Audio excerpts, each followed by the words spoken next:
வணக்கம் மக்களே. நோய் எதிர்ப்பு சக்தியை அதிகப்படுத்தக்கூடிய பப்பாயா இலை.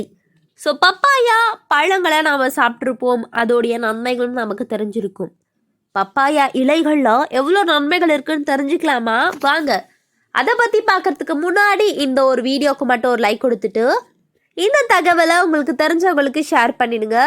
இது அவர்களுக்கு பயனுள்ளதாக இருக்கக்கூடிய ஒரு ஆரோக்கியமான பதிவு தான்.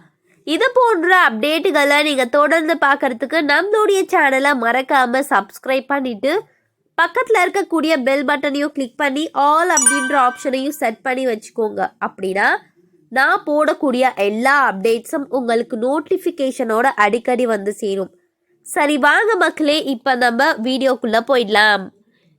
பப்பாளி இலை சாறு பெரும்பாலும் நீரிழிவு நோய்களுக்கு சிகிச்சை அளிப்பதற்கும் இரத்தத்தில் உள்ள சர்க்கரை அளவை மேம்படுத்துவதற்கும் இயற்கை மருந்தா பயன்படுத்தப்படுறாங்க.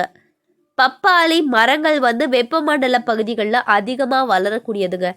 ஸோ இந்த ஒரு பழங்கள் சுவையாக இருந்தாலும் நிறைய ஊட்டச்சத்துக்களை கொண்டு இருந்தாலும் அதோடைய இலைகளும் சரி நிறையவே நன்மைகளை கொண்டு இருக்கு. ஸோ வாங்க அதை பற்றி தான் நான் ஒரு சில விஷயங்களை தெரிஞ்சுக்க போகிறோம். எல்லாரும் கேள்விப்பட்டிருப்பீங்க ஒரு விஷயம், டெங்கு காய்ச்சலுடன் தொடர்புடைய அறிகுறிகளை குணப்படுத்த பப்பாளை இலைச்சாறு பொதுவாக பயன்படுத்தப்படுது. டெங்குவின் பொதுவான அறிகுறிகளில் காய்ச்சல், சோர்வு, தலைவலி, குமட்டல், தோல் வெடிப்பு மற்றும் வாந்தி ஆகியவை கூட அடங்கும். சில கடுமையான சந்தர்ப்பங்களில் இது இரத்தப்போக்கு அபாயத்தை அதிகரிக்கலாம் மற்றும் சிகிச்சை அளிக்கப்படாவிட்டால் மரணத்திற்கும் வாய்ப்பு இருக்குது அப்படின்னு சொல்கிறாங்க. ஸோ டெங்கு காய்ச்சலுக்கு சிகிச்சை இல்லை, ஆனால் பப்பாளி இலை சாறு அப்படின்றது பொதுவாக பயன்படுத்தப்படும் சிகிச்சை முறைகளில் ஒன்று. டெங்குவால் பாதிக்கப்பட்ட நூற்றுக்கணக்கான மக்களை உள்ளடக்கிய 3 ஆய்வுகள் பப்பாளி இலை சாறு ரத்தத்தில் பார்த்திங்கன்னா பிரச்சனைகளை எல்லாம் அதிகரிக்காது அப்படின்னு சொல்கிறாங்க. ஸோ பப்பாளி இலைச்சாறு பெரும்பாலும் நீரிழிவு நோய்க்கு சிகிச்சை அளிப்பதற்கும் இரத்தத்தில் உள்ள சர்க்கரை அளவை மேம்படுத்துவதற்கும் இயற்கை மருந்தாக பயன்படுத்தப்படுது.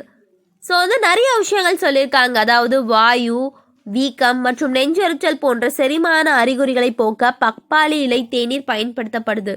பப்பாளி இலையில் நார் சத்து இருக்குது. இது செரிமான ஆரோக்கியத்தை ஆதரிக்கவும், இது பெரிய புரதத்தை பார்த்திங்கன்னா சிறியதாகவும், ஜீரணிக்க பார்த்திங்கன்னா எளிதாகவும், புரதங்கள் மற்றும் அமினோ அமிலங்களாக பார்த்திங்கன்னா உடைக்க முடியும்.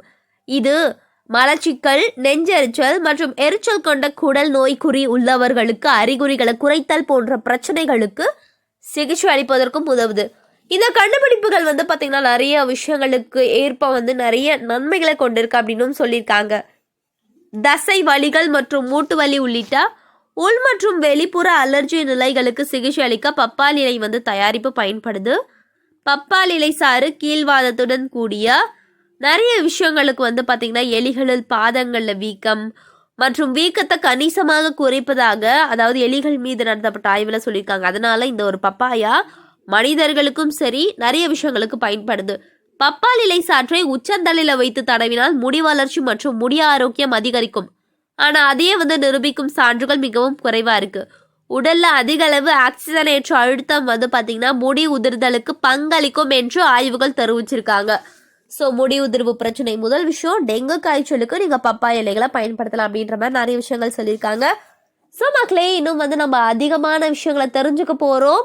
அதுக்கு முன்னாடி இந்த ஒரு வீடியோவுக்கு லைக் பண்ணிவிட்டு இது போன்ற நிறைய விஷயங்களை பார்க்கணும் அப்படின்னா நம்மளுடைய சேனலை மறக்காமல் சப்ஸ்கிரைப் பண்ணிக்கோங்க.